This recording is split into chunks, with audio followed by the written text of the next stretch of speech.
नमस्कार मित्रांनो, मी युवराज शेळके. माझा फोन नंबर 940 323 1100.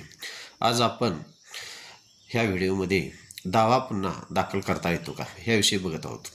दावा पुन्हा दाखल करता येतो याचा अर्थ म्हणजेच समजा एखाद्या वादीनं कोर्टामध्ये दावा दाखल केलेला असेल आणि सदर दाव्यामध्ये कारण तेच आणि जे वादी आणि प्रतिवादी तेच जर असतील तर समजा वादीच्या विरोधात जर निकाल लागला असेल किंवा मेहरबान कोर्टाने निकाल दिलेला असेल तर पुन्हा त्याच पार्ट्या आणि तेच कारण दाव्याचं असं हे करून पुन्हा दावा दाखल मेहरबान कोर्टात करता येतो का?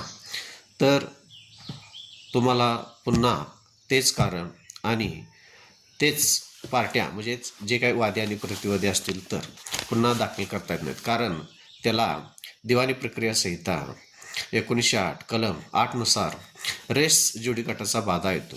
त्यामुळे पुन्हा तुम्हाला मेहरबान कोर्टामध्ये त्याच कारणासाठी आणि सेम पार्टी असतील तर दावा दाखल करता येणार नाही. नमस्कार.